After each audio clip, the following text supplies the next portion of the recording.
एक बार फिर से स्वागत है घटना चक्र में। हम चर्चा करेंगे उत्तर प्रदेश सरकार के सफाई महोत्सव पर। अखिलेश सरकार और अखिलेश यादव मुख्यमंत्री हैं खुद, वो अब मीडिया को लताड़ रहे हैं। आखिर मीडिया को क्यों लताड़ रहे हैं, क्या कह रहे हैं, पहले आप सुनिए अखिलेश यादव को। क्योंकि जिस समय सरकार थी उस समय भी मुंबई के लोग आए थे, उस समय भी यहाँ के कलाकार आए थे। अफसोस और दुख इस बात का है जिन कलाकारों को मुजफ्फरनगर या वहाँ की घटनाओं के बारे में नहीं जानते, उसके बारे में उनसे पूछते हैं। अगर सवाल करना है मेरे से सवाल करो, मैं मुख्यमंत्री हूँ, मेरी सरकार है, समाजवादी पार्टी की सरकार। एक बार नहीं, मैंने कई बार कहा, राजनीतिक दल के लोग वहाँ गए भी, उनको मैंने कहा आप अगर इनको वापस पहुंचाना चाहते हैं, घर में रहें, ठंड लगे, सुरक्षित रहेंगे। हम भी भेजना चाहते हैं, आप भी भेजना चाहते हैं, और जो मदद सरकार कर सकती थी वो की है मदद सरकार ने, और बड़े पैमाने में मदद की है। असल में मुजफ्फरनगर में दंगा के बाद दंगा पीड़ितों की उपेक्षा को लेकर खास करके आलोचना इसलिए की गई कि आप जिस तरह से इधर एक तरफ रंगीन समाजवाद दिखा रहे हैं उत्तर प्रदेश को, और दूसरी तरफ जो कष्ट पीड़ितों को है उसको जिस तरह से दरकिनार करके ये तमाम चीज़ें हो रही थी। सवाल अवधेश जी आपसे शुरू करते हैं। आपने अखिलेश यादव के बयान को सुना, मीडिया से जिस तरह से वो नाराज हैं, नाखुश हैं, जिस तरह से लताड़ रहे हैं, क्या वाकई मीडिया ओवरबोर्ड या ऐसा काम किया जो नहीं करना चाहिए? मीडिया ने अपना दृष्टिकोण दिखाया है कि एक तरफ असल में रामवृक्ष बेनीपुरी की जो कहानी है ना, मुझे याद आ रही है, कहीं धूप कहीं छाया। एक तरफ पूरा इनका पत्ता लाने के लिए और उसके सिर से गिर जाता है तो बाबू साहब पिटाई करने लगते हैं, वो मर जाता है। तो एक और घर में रजऊ हो रहा है और इधर गर्दन में गर्दन मिलाला हो बालमा का डांस हो रहा है बाबू साहब के यहाँ। तो वही स्थिति खुद दिखाई दे रही है। लेकिन अब प्रश्न यह है कि मुलायम सिंह यादव और अखिलेश यादव से इससे परे संस्कृति की हम अपेक्षा क्यों करते हैं? ये सवाल अपेक्षा की नहीं है, सवाल वो कह रहे हैं कि मीडिया जो है, तो आप देखिए वहां पे गरीब आते हैं, गरीब अपना उत्सव करते हैं और उसमें 2, 4, 5, 6, 7 करोड़ रुपया खर्च होता है, आप उसको 300 करोड़ रुपया कह रहे हैं, इसका क्या मायने है? उनका दावा है कि 8 से 9 करोड़ से ज्यादा इसमें खर्च नहीं हुआ है। यह हो सकता है दिलीप जी की व्हाइट में इतना ही खर्च होता हो, लेकिन जितना बड़ा आयोजन होता है वो 8 से 9 करोड़ में तो संभव नहीं है। चार्टर प्लेन से सारे कलाकारों का आना, वो मंच का पूरा संयोजन, उसकी मुंबई में उसके उसमें आपको किसी कोई गरीब आपको नजर आया? जितना भी आपने वीडियो क्लिप्स जो भी दिखाए गए हैं उसमें कोई गरीब नजर आ रहा? देखने के लिए तो गरीब, देखने के लिए नजर आ रहे तो उसमें गरीब 7200 की आबादी है, इतना 100 करोड़ रुपया उस गांव पर मुलायम सिंह खर्च कर चुके हैं। चेहरे पर अच्छा वस्त्र नहीं होगा, बल्कि मैंने तो सुना है कि सबको घर घर में पहले होता है कि नया नया वस्त्र पहन के बाल साफ करके ही कोई कार्यक्रम में आएगा। वहां एक प्रकार से यह घोषित है, कोई अगर आ रहा हो, कोई बच्ची अगर ऐसे ही मैले कुचले कपड़े से, तो उसको हटा भी दिया जाता है कि अच्छा कपड़ा पहन के आओ, वो दिखे नहीं दिखे। देखिए ये है कि हमारी राजनीति में ये संस्कृति इस ढंग से नेता जो है फिल्मी कलाकारों और उस प्रकार से अभद्र गानों और अभद्र करके, उत्तर प्रदेश जैसे शहर जिसकी आधी से ज्यादा आबादी गरीबी रेखा के नीचे है, दंगा तो छोड़ दीजिए, दंगा हम कह रहे हैं जो जिसमें बेरोजगारी विकराल है, जो राज्य जो है अत्यधिक घाटे में जी रहा है, जिसको रिजर्व बैंक जो है ओवरड्राफ्ट देने के लिए तैयार नहीं होता है, उस राज्य का नेता, वो भी राम मनोहर लोहिया का शिष्य, जयप्रकाश नारायण का शिष्य, स्वयं को मानने वाले लोग इस ढंग से अगर ये बाजार के ये भौड़ा प्रदर्शन करते हैं तो ये आपत्तिजनक है। लेकिन अब मीडिया जो है ना, जब आईना दिखाएगी तो भड़कता है। लेकिन सवाल दूसरा भी तो है ना हम लोगों का, कि हम लोग भी आखिर मीडिया वाले क्या दिखाते हैं विशेष रूप से टीवी पर, किसको ज्यादा महत्व देते हैं, ये भी तो सोचने की बात है। इसीलिए मुख्यमंत्री भी हमको डांटता है, क्योंकि हम भी शीशे के घर में हैं। जी हरिकेश जी, 2-3 सवाल हैं। समाजवाद का ये चेहरा, उत्तर प्रदेश की स्थिति और उत्तर प्रदेश में इस तरह के महोत्सव। देखिए ऐसा है कि आज जब मैं सुन रहा था टीवी पर अखिलेश यादव से, जब ये सवाल हो रहा था, ये खुद जवाब दे रहे थे और कुछ नाराज़गी के साथ कि मीडिया ने क्यों दिखाया तो मैं सुन रहा था, तो उसमें ज़्यादा ये साबित करने की कोशिश कर रहे थे कि भाई हर साल होता है, रूटीन वर्क है, रेसलिंग वगैरह कई प्रोग्राम्स होते हैं, 7-8 करोड़ रुपया हर साल खर्च होता है, किसी हालत में 10 करोड़ से ज़्यादा नहीं खर्च हुआ, ये है वो है, किसी ने 300 करोड़ बता दिया। तो उस पर उनको बहुत नाराज़गी थी कि उस पर माफ़ी मांगें, नहीं तो साबित करें कैसे है, नहीं तो सज़ा देने की कोई व्यवस्था खुद करें या कैसे हो, कुछ इस तरह की बात कर रहे थे जी। लेकिन असल में मैं एक बात कहूँगा कि कोई पॉलिटिकल ट्रेनिंग के अभाव में या पॉलिटिकल कल्चर के अभाव में, हाँ, पॉलिटिकल ट्रेनिंग चूँकि कोई है नहीं ट्रेनिंग और सामाजिक चीज़ों का उतना ज्ञान भी नहीं है। अभी लड़के थे, पढ़ करके आए, कहीं बाहर भेज दिया था। लेकिन लड़के तो सरकार नहीं चलाते हैं। नहीं, वो मैं जो कह रहा हूँ उसको सुनिए, थोड़े 2 मिनट टाइम देके। जी।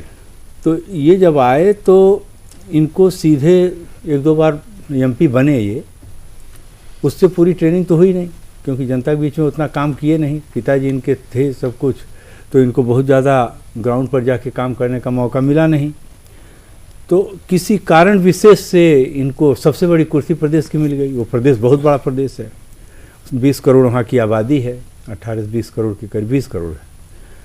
उसके चीफ मिनिस्टर्स बहुत बड़े बड़े लोग रहे। पंडित गोविंद वल्लभ पंत रहे 8 साल, संपूर्णानंद रहे वहाँ पर, चौधरी चरण सिंह, सीबी गुप्ता, कमलापति त्रिपाठी, हेमवती नंदन बहुगुणा, इस तरह के बहुत सारे लोग वहाँ पर मुख्यमंत्री थे, जिनकी बड़ी पॉलिटिकल ट्रेनिंग थी, बहुत सैक्रिफाइसेस थी, बहुत सा काम लोगों ने किया था, उसको बिल्डअप किया लोगों ने, नीचे से कुछ नहीं था। वहाँ से आज प्रदेश जहाँ है या देश कहीं भी, लोगों का अपना कंट्रीब्यूशन है, लोगों ने काम किए हैं और डेडिकेशन से काम किए, तब जाकर के वो स्थिति बनी। इन लोगों को चीज़ें बनी बनाई मिल गई, ये उसके महत्व को समझते हैं नहीं, और ये भी नहीं समझ पा रहे हैं कि इनको करना क्या है, क्योंकि पॉलिटिकल ट्रेनिंग नहीं है, समाज के साथ उतना इनका उठना बैठना नहीं रहा। तो सीधे किसी कारण से उतने बड़े बड़े पदों पर जब ये बैठ जा रहे हैं, तो ये लोग क्या करेंगे, वो इसी तरह की हरकतें होंगी। इनसे तो उम्मीद थी कि यंग आदमी है। मुझे याद है, मैं यूथ कांग्रेस का प्रेसिडेंट था, एक बार बहुगुणा जी हमसे कहे, चीफ मिनिस्टर थे, कहे भाई हरकेश तुम लोग तो नौजवान आदमी हो, तुम लोग तो 20-22 घंटे रोज काम कर सकते हो। हम लोग जब छोटे थे तो 20-22 घंटे काम करते थे, तो हम लोगों को इस तरह के डायरेक्शन भी मिला करते थे, 20-22 घंटे काम करने का 24 घंटे में, तो दिन रात दौड़ करके जितना कर सकते थे करते थे जी। तो वो सब चीज़ें भी अब नहीं हैं। इनसे उम्मीद थी कि एक प्रैग्मेटिक सोच होगी, एक विजन होगा, प्रदेश को डेवलप करने के लिए कोई नई बात सोचेंगे और नई आइडियाज़ के साथ आएंगे, दिन और रात काम करेंगे, दौड़ेंगे, लोगों की समस्याएं सॉल्व करेंगे। अब ये लोग इस तरह के कामों में, रूटीन कामों में लग जा रहे हैं, जस्टिफाई कर रहे हैं, लोगों से नाराज़ हो रहे हैं, इनको आराम से 100-200 सीटें मिल जा रही हैं, जनता इनके ऊपर इतना भरोसा कर ले रही है नया चेहरा देख करके। ये चीज़ हिंदुस्तान की भी राजनीति के साथ ये सब खतरे जुड़े हुए हैं पूरा।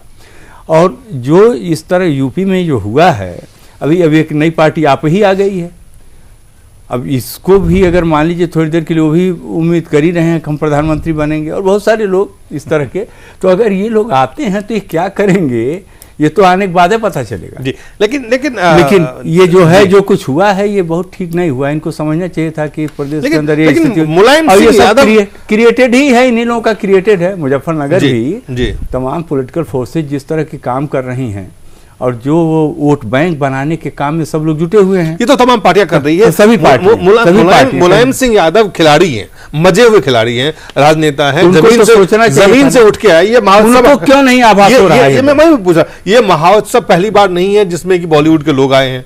उत्तर प्रदेश में बॉलीवुड का अधिकार क्षेत्र तब जब से अमर सिंह वहां थे, तब से अमर सिंह ने जिस तरह से मुलायम सिंह को बॉलीवुड से जोड़ा, और उसके बाद समाजवादी पार्टी अमर सिंह से तो अलग हो गए, लेकिन वो जो संस्कृति है समाजवाद का, जो अमर सिंह यहाँ पे लेके आए थे, उससे अलग नहीं हो पाए।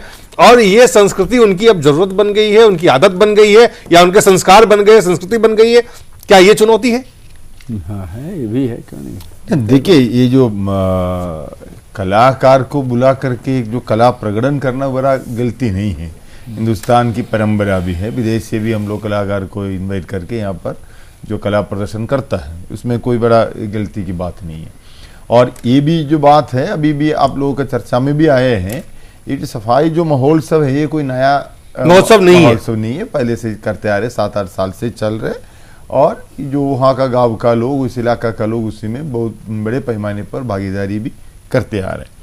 और इस बार की जो बात है उसको इतना पब्लिसिटी जो मिल रहे थे उसके लिए जो मीडिया भी एक तरफ वो काम किया हुआ है, लेकिन एक वामबंदी पार्टियों का एक कार्यकर्ता हिसाब से मेरा कहने का ये है, जब मुजफ्फरनगर में इस प्रकार का एक बड़े दंगे हुए हैं, उसी के बाद जो वहाँ से जो पीड़ित लोग अभी भी ठंडे में बस रहे हैं और उत्तर प्रदेश की नाम उसी के चलते हुए पूरा हिंदुस्तान के अंदर एक दूसरी तरीका से जो प्रचार हो रहे हैं, उस समय अगर 7 साल जो किया है और भी साल है अखिलेश यादव जी का, और भी टाइम है, अगर इस साल में ये जो खर्चा जो हम लोग यहाँ पर करने जा रहे हैं, ये खर्चा हम जो मुजफ्फरनगर में जो दंगे में जो पीड़ित लोग हैं उनका पुनरधिवास के लिए हम लोग खर्चा करेंगे, ये एक मैसेज देना बहुत जरूरी था। ये करने से एक नया चेहरा समाजवादी पार्टी को मिलता थे और ये चेहरा और एक मैसेज देने का जो काम है समाजवादी पार्टी ने खो गया है। जरा दिलीप जी मैं ये कहूंगा, जरा मैं आपको कुछ बयान है जो पीड़ित हैं मुजफ्फरनगर दंगे के, वो कुछ बयान आपको हम दिखाना चाहते हैं अपने दर्शक को। प्यास की वजह से, सर्दी की वजह से बहुत कपा रहे हैं। मुख्यमंत्री को वोट दिया था इन लोगों ने, इसलिए दिया ताकि कल को हमें तबाह बर्बाद कर दिया। आज मुख्यमंत्री यहाँ पे आके नहीं देख रहा है। परेशानी है कि ठंड इतनी पड़ रही है कि जक्कत भी मरने लग रही है, बड़े भी मरने लग रहे हैं, और मुख्यमंत्री जिस तरह इतने पैसे नाच गाने में खर्च कर रहे हैं, जो यहाँ से यहाँ हमारे लिए खर्च करते हैं, जमीन के लिए, मकान के लिए, तो हमारे मकान भी बन जाते हैं और हमारे बच्चों की सहायता भी हो जाती। तो परेशानी है जी, कोई बाहर का है राशन वगैरह दे जा जी, कोई बाहर का है, सरकार की उड़ता में कुछ मदद नहीं मिल रही जी।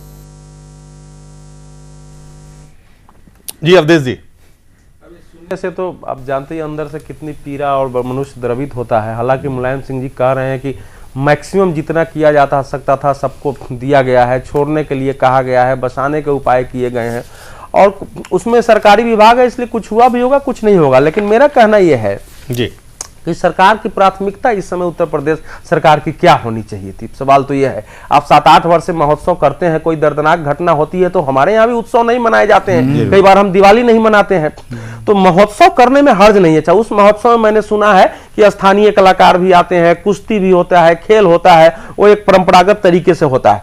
लेकिन समाजवादी पार्टी के साथ जो आपने याद दिलाया, अमर सिंह ने जो बाजार, ग्लैमर, पूंजी और सितारों की छौंक लगा दिया था, जिसके आधार पर मुलायम सिंह को अपने क्या बोलते हैं अपने शिकंजे में कसे रखते थे, उनके जाने के बाद भी इससे पता चलता है निकली नहीं है, बल्कि वो छौंक अब उसमें समाहित हो गया है, जितने बड़े सबसे मेल जोल और कर रहा है। ये उत्तर प्रदेश के लिए और भविष्य के लिए दुर्भाग्यपूर्ण है। वो कार्यक्रम केवल देवराजन जी केवल किसी कलाकार को बुला करके कला का प्रदर्शन नहीं था। अखिलेश यादव ने कहा है कि एक अंग्रेजी समाचार चैनल को उन्होंने निशाना बनाया है, उन्होंने कहा है उनके साथ हवाई जहाज में पूरे दिन भ्रमण किया, लेकिन कभी भी आधे घंटे का उनका कार्यक्रम नहीं दिखाया। जब चैनल के पत्रकार से मुख्यमंत्री ने पूछा तो बोला कि चैनल के मार्केटिंग और सेल्स विभाग ने कार्यक्रम को दिखाने से मना कर दिया है। कहीं ना कहीं शिकायत हुई है, शिकायत, लेकिन जो शिकायत आपके ऊपर जब सवाल उठे तो आपने हमला करना शुरू किया। ये अखिलेश यादव यही कर रहे हैं। जब आपके महोत्सव पे, उस पे खर्च पे, उसके तमाम चीजों पे सवाल उठाए गए तो आप कहते हैं देखिए ये मीडिया किस तरह की है, इस मीडिया का चरित्र किस तरह का है, इससे पहले आपने नहीं उठाया। एक बात मैं आप इसमें कहूं आपसे, ये उनकी जो कमी है अपनी जगह पर है, जिस पर हम सब लोग बहस कर रहे हैं। वहाँ के मुजफ्फरनगर के पीड़ितों ने भी अभी कुछ बोला, सभी इस बात को अच्छी तरह जानते हैं। लेकिन अगर मीडिया भी कोई ऐसा काम करती है तो उस पर अगर वो शिकायत कर रहा है तो इसको मैं बहुत इंजीनियर नहीं कहूँगा। नहीं, शिकायत उसी समय करना चाहिए। सुन लीजिए, हाँ, ऐसा नहीं हाँ, करना चाहिए। आपको आपके ऊपर आपके खमियों को जब उजागर किया गया तब आप मीडिया को बोलिए आप माफी मांगो, तब आप मीडिया को लताड़े, तब आप चिन्हित करें। ये जो सोच है। अब सुनिए, इसमें भी एक बात है, वो जो बात बोला है इसका मतलब उन सबों ने पूछा उनसे उसी समय, सबसे क्यों कहते वो जिसने इंटरव्यू लिया उनसे उन्होंने पूछा कि भाई आप लोग दिखा नहीं रहे हैं, उन्होंने कहा नहीं हम आधे घंटे का प्रोग्राम फला टाइम करेंगे। ये वो जब नहीं आया तो फिर उनसे पूछा, तब उनको ये जवाब मिला कि मार्केटिंग डिपार्टमेंट ने उसको रोक दिया। क्या किया उस बात को आज वो पब्लिकली सबके सामने बता दिया कि आप लोगों का भी काम यह है। मीडिया भी बहुत फेयर काम तो कर नहीं रही है। मीडिया जिस तरह से पूरा कारपोरेट लगा हुआ है सारे एक आदमी को बिल्डअप करने में, वो सब कोई तरीका मीडिया का नहीं है। क्यों हो रहा है? आज लोगों के मन में ये सब तमाम तरह की शंकाएं पैदा हो रही हैं। हिंदुस्तान का कारपोरेट भी दुनिया के तमाम बहुत फोर्सफुल कंट्रीज से जुड़ा हुआ है। कहीं उन कंट्रीज का तो कोई हाथ नहीं कि इन सब चीज़ों में चल रहा है। वो क्या चाहते हैं? हमारे वहाँ बहुत सारे चीफ मिनिस्टर्स हैं, वो त्रिपुरा का मुख्यमंत्री है, बंगाल का मुख्यमंत्री है, गोवा, ये सभी बहुत ईमानदारी से रहने वाले और बहुत साधारण तरीके से रहने वाले लोग हैं। ऐसे कई चीफ मिनिस्टर्स हैं। तो अब हम आप उनको क्यों नहीं दिखा रहे हैं? आप कभी भी उनको नहीं दिखाते। आप एक आदमी को लेकर छोटा सा भी कुछ कर दे रहा है तो पूरा का पूरा नेशनल डेली के पेज 3-3 पेज मैंने देखे भरे हुए कई बार आए। तो ये सब किसी को समझ में आने रही कोई हो क्या रहा है इस देश के अंदर। आप ये कहते हैं कि मीडिया पे जो हमला है वो भी जायज है, मीडिया को हमला बहुत जायज है, मीडिया को अपनी हमला नहीं है, मीडिया को भी एक नहीं, अगर होता हमला बुराई नहीं, हम नहीं मानते, होना चाहिए जी, मीडिया पे हमला होना चाहिए क्योंकि मीडिया पथभ्रष्ट इस वक्त हो गई है।